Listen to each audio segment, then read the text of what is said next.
मैंने बहुत अंग्रेजी दवाई ली, हॉस्पिटल में ले गया, तो उसका जब तक दवाई का पावर रहता है तब तक सही रहता है, वापस हो जाता था मेरे को। तो मेरा कहना यही है कि मैंने भी ये दिक्कतें बहुत देखी। मैंने भी ये 6 साल का था तब, आज 22 साल तक मैंने भी ये बड़े बड़े हॉस्पिटल में जाके सोनोग्राफी सब करवाया, दवाइयाँ लिया, मेरे को आराम नहीं हुआ। मैंने आपका जब हेम्योपैथी का दवाई लिया ना तभी मेरे को आराम हुआ। तो मेरा कहना ये है कि आपको सबको हेम्योपैथिक लेनी चाहिए। सो हेलो एंड नमस्कार। आज हमारे साथ है साबिर, जो कि एस्थमा से सफ़र कर रहे थे एंड अब उनका एस्थमा 6 महीने के ट्रीटमेंट के बाद 100% क्योर हो चुका है। अब उनको जितने भी सिम्टम थे एस्थमा से रिलेटेड वो बिल्कुल नहीं आते हैं एंड अगर उन्होंने मेडिसिन भी छोड़ी है अब वो बिल्कुल ठीक फील कर रहे हैं मेडिसिन छोड़ने के बाद भी। सो साबिर से बात करते हैं। हेलो साबिर, कैसे हैं आप? बस एकदम अच्छे हैं मैडम आप। जी साबिर, आपकी उम्र है 22 ईयर्स। यस। ठीक है, महाराष्ट्र से बिलोंग करते हैं। हाँ। क्या काम करते हैं साबिर आप? मैं मेरा खुद का डेयरी है, बिजनेस डेयरी दूध का। ओके, दूध का डेयरी है। तो हाँ। एस्थमा जो सिम्टम आते थे आपका एस्थमा के, क्या क्या सिम्टम आते थे आपको? मेरे को सांस लेने में तकलीफ होती थी। हम्म। कफ कफ होते थे, खांसी आती थी, आंखों में पानी आता था, आंखों में खुजली होती थी। ठीक है। हम्म। और ये कितने सालों से ये समस्या बनी हुई थी आपको? तकरीबन मैं 6 मंथ 6 साल का था तभी से थी मेरे को। ठीक है, आज मतलब ट्वेंटी जब से टू आप 6 साल के थे तब से सिचुएशन ये कंडीशन बनी हुई थी। अब 22 साल के आप हो चुके हैं। ठीक है। हाँ। तो उसके बाद कौन सा ट्रीटमेंट आपने लिया फिर? फिर मैंने बहुत अंग्रेजी दवाई ली, हॉस्पिटल में ले गया, तो उसका जब तक दवाई का पावर रहता है तब तक सही रहता है, वापस हो जाता था मेरे को। हम्म। हाँ, तो अभी ठीक है। आपका मैंने फिर मैंने आपका भारत हेम्योपैथी का ऐड देखा, उस पर क्लिक किया ऑनलाइन, तो उससे मेरे को 6 मंथ की दवाई ले और एकदम 100% आराम है। ठीक है, तो अभी जैसे आपने बोला 100% आप ठीक हो चुके हो, तो जो सिम्टम थे अब वो बिल्कुल नहीं आ रहे हैं। जैसे पहले नहीं सांस नहीं। फूलने की दिक्कत थी, अभी दवाई छूट गई है आपकी, हमारी हमारी दवाइयाँ भी छूट गई, तब भी एकदम नॉर्मल फील कर रहे हैं आप। हाँ, एकदम नॉर्मल फील कर रहे हैं। ठीक है। तो एलोपैथिक डॉक्टर्स ने जब आपको इनहेलर्स दिए थे या फिर जितने भी मेडिसिन दी थी उसके बाद क्या क्या दिक्कतें आपको होती थी? नहीं, इसमें मेरे को कोई दिक्कतें नहीं होती थी। जो आपकी हेम्योपैथी की दवाई यूज की मैंने, इसमें मेरे को कोई दिक्कत नहीं हुई। हम्म। कोई दिक्कत नहीं। मैंने 6 मंथ पहले 3 मंथ का कोर्स था, 3 मंथ लिया, तब थोड़ा मेरे को 90% का 75% इतना रिजल्ट मिला था। फिर मैंने एक मंथ का और लिया, फिर उसके बाद में 85 का रिजल्ट मिला, फिर बोला एक बार और लेता हूं। ऐसे करके मैंने 6 मंथ का कोर्स लिया पूरे। अच्छा, ठीक है।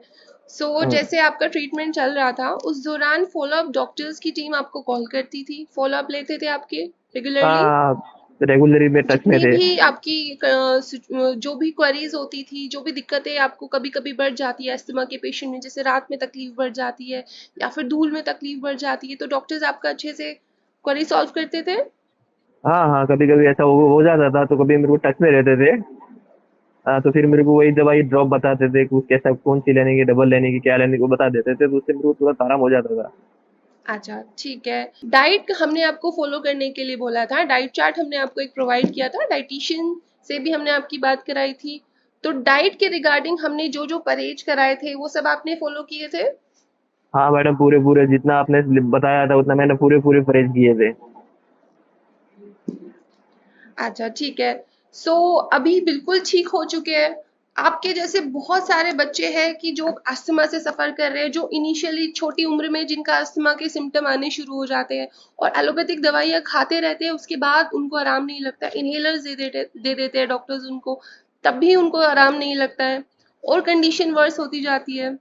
ठीक है, तो ऐसे पेशेंट को आप क्या कहना चाहेंगे? तो मेरा कहना यही है कि मैंने भी ये दिक्कतें बहुत देखी। मैंने भी ये 6 साल का था तब, आज 22 साल तक मैंने भी ये बड़े बड़े हॉस्पिटल में जाके सोनोग्राफी सब करवाया, दवाइयाँ लिया, मेरे को आराम नहीं हुआ। मैंने आपका जब हेम्योपैथी का दवाई लिया ना तभी मेरे को आराम हुआ। तो मेरा कहना ये है कि आपको सबको हेम्योपैथिक लेनी चाहिए। अच्छा, और भारत होम्योपैथी का आपको मालूम कैसे चला था कि भारत होम्योपैथी में ट्रीटमेंट कराएं? मैंने आपका ऑनलाइन एक ऐड देखा था, ऐड के थ्रू। ऐड कहाँ पे, फेसबुक पर देखा था या कहाँ पर? इंस्टाग्राम पे आपकी ऐड देखा था मैंने। ओके, इंस्टाग्राम पर आपने ऐड देखा था तब आप कनेक्ट हुए थे। ठीक है। हम्म। सो अभी कैसा फील करते हैं? अस्थमा के सारे सिम्टम ठीक हो गए, कॉन्फिडेंस लेवल बूस्ट हुआ? एकदम एकदम अच्छे। कभी कभार ऐसा कोई 2% हो जाता है कभी, धूल मिट्टी में गया तो कभी कभार वो भी नाक में पानी आएगा, थोड़ा हल्का खांसी आ जाता है, बस थोड़ा सा, मतलब 2-4% ये है ऐसी। मैं ये भी सोच रहा था, मैंने इसके लिए आपका ये मेरे को एक एक कोर्स और लेने का था, तो मतलब कोई दिक्कत नहीं आया लाइफ टाइम के अंदर। तो मैं रिजल्ट देखना चाहता था कि मैंने 6 मंथ दवाई ले ली, जब तक दवाई ले रहा हूँ तब तक पावर है, कि दवाई पूरा होने के बाद पहले जैसा हो जाएगा। तो इसके लिए मेरी 6 तारीख को दवाई पूरी हो गई थी, तो इसके लिए मैंने बंद कर दिया था। मतलब मेरे को मालूम पड़ा दवाई का पावर से हो रहा है या दवाई छोड़ने के बाद मेरे को कैसा फील हो रहा है, इसके लिए मैंने थोड़ा दवाई बंद कर दिया था। अच्छा, तो आप टेस्ट कर रहे थे कि दवाइयाँ छोड़ने के बाद मुझे फिर से दिक्कत तो नहीं आ जाएगी, पर ये हाँ आप श्योर हो गए कि अब आप बिल्कुल ठीक हो चुके हैं, 100% क्योर हो चुका है आपका अस्थमा। हाँ ओके, सो हाँ खुश है हाँ। आप अब आप? मैं खुश हूँ, मैं और चाहता हूँ कि एक कोर्स और ले लेता, एक एक और बढ़ा दूं, तो एकदम कंप्लीट लाइफ टाइम के अंदर मेरे को दिक्कत ना आवे। ठीक है, सो हमारे जितने भी व्यूअर्स हैं उनके लिए क्या मैसेज रहेगा, क्या मैसेज देना चाहोगे आप? तो मेरा तो कहना यही है कि आप जिसको भी मेरे तरह के जिसको प्रॉब्लम है, वो भी यही मेरे तरह के भारत होम्योपैथी की दवाई ले। Okay, thank you and take hmm. Care. I hope आप आगे भी बिल्कुल ठीक रहे। ठीक है। Okay Sabir, thank you. Thank you, welcome.